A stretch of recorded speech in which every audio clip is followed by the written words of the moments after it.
महेश तपासे जी आत्ता जे काही कल हाती आलेले आहेत त्यानुसार शिवसेना आणि राष्ट्रवादी हे ठिकठिकाणी जागा मिळवलेल्या आपल्याला समोर येत आहेत। त्यामुळे एक प्रकारे खातं उघडलेलं आहे आणि विजयी घोडदौड ही सुरू झालेली आहे।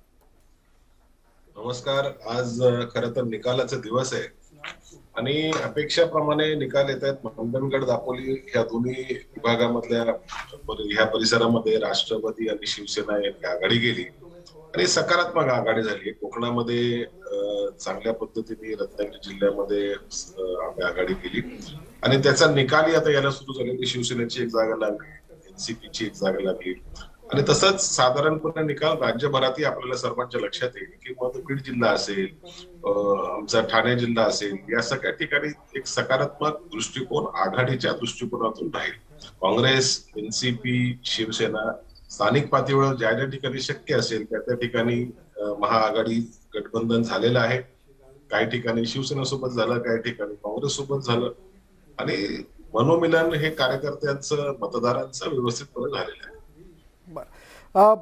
या सगळ्या याच्यामध्ये आपल्याला काय वाटतं की हा लीड अशाच पद्धतीने कायम राहील?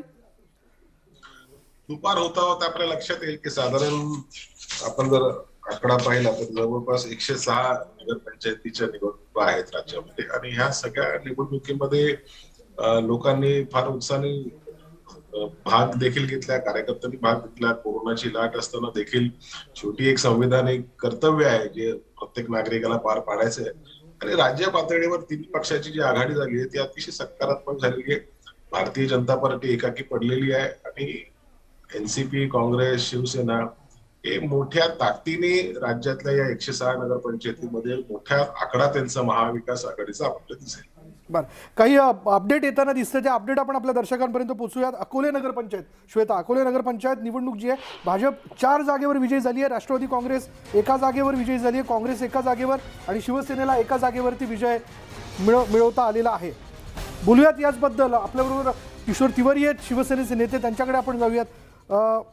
म्हणजे मला त्या गाण्याचं वाक्य आठवतोय की इतना क्यों मुस्कुरा रहे हो, म्हणजे आता हे असंच कायम राहणार आहे असं म्हणायचं का किशोर तिवारीजी? नाही, हे सुरुवातीचे कल आहेत, मात्र अपेक्षेप्रमाणे निकाल लागत आहेत। आता बघा, जे मुद्दे सुरुवातीला राम शिंदे आले होते भाजपकडून, त्यांनी मांडले होते, मात्र जनतेकडे ते ग्राह्य ठरले नाही। आणि मला जिल्हा परिषद भंडारा आणि गोंदियाचं मला इंटरेस्ट राहील, कारण विदर्भ आणि मराठवाड्यामध्येच 1600 पैकी 1000 जागा आहेत तिथे। मात्र असेच जर निकाल राहिले तर मला वाटते की लोकांनी हे जे अलायन्स आहे महाविकास आघाडी याला मंजूर केला आहे आणि या सगळ्या परिस्थितीमध्ये आता मला असं वाटते की भाजपचे दिवस खालपासून वरपर्यंत आता बिघडायला लागले आहेत। तर मी तपासे साहेबांचं अभिनंदन करतो आणि शिवसेनेला मला वाटते की याच्यापेक्षा जास्त चांगलं यश कोकणात मिळेल आणि विदर्भ आणि मराठवाड्यात सुद्धा शिवसेनेला जे यश मिळत आहे ते कौतुकास्पद आहे। आणि भाजपचा जो अपप्रचार होता त्याला लोकांनी नाकारला आहे। मात्र हे सुरुवातीचे कल आहे, होऊ शकतात, मागे पुढे होऊ शकतो, कारण नगरपंचायतीमध्ये असं असते की कधी कधी व्यक्ती पाहून मतदान केलं जाते, परंतु भाजपला जे वाळीत काढलेलं दिसत आहे, कारण मागच्या निवडणुकीत विदर्भ मराठवाड्यामध्ये भाजपला बहुतेक नगरपंचायती गेल्या होत्या, हे सत्य आहे।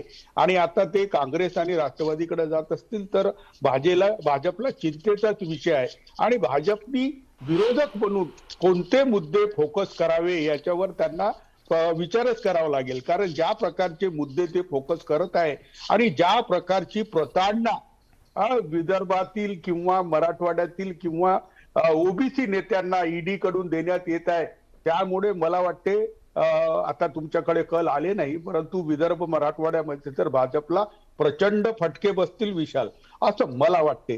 मात्र निवडणुकीचे निकाल जे असतील त्याला आम्ही मंजूर करू, मात्र सुरुवातीच्या निकालामुळे आम्ही थोडेसे उत्साहित आहोत आणि मी अभिनंदन करतो शिवसैनिक आणि राष्ट्रवादीच्या कार्यकर्त्यांचे की त्यांनी ही निवडणूक चांगल्या रीतीने लढली।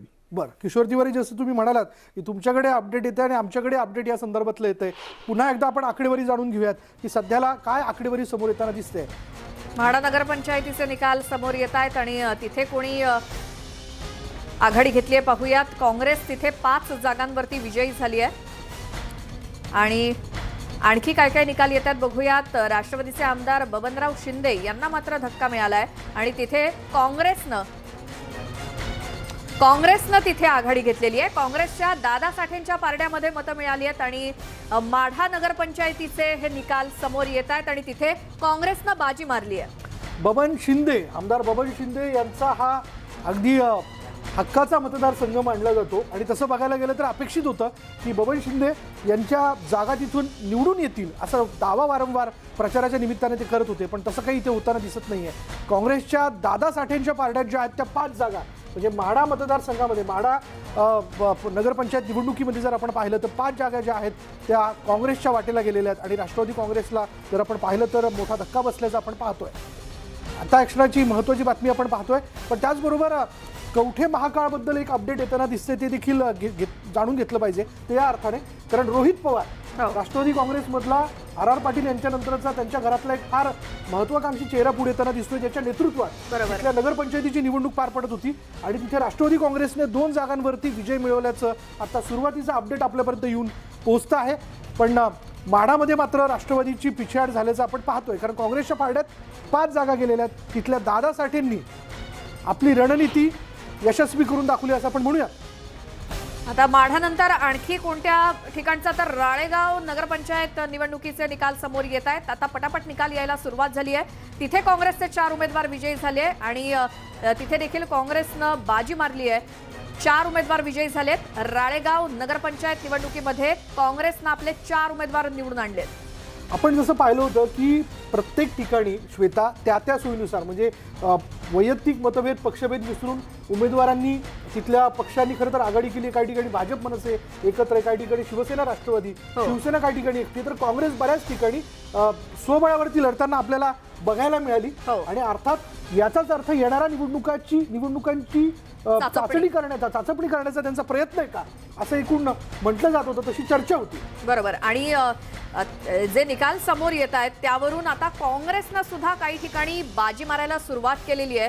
त्यामुळे काँग्रेसचा जो उद्देश आहे की आगामी सगळ्या निवडणुकांमध्ये आपण स्वबळावरती निवडणुका लढवू शकतो का, तर आता या नगरपंचायत निवडणुकांच्या निकालावरून नेमके हे निकाल काय समोर येत आहेत त्यावरून काँग्रेसला सुद्धा समजणार आहे की नेमकं आपल्या बाबतीत काय होणार आहे किंवा काय होऊ शकतं.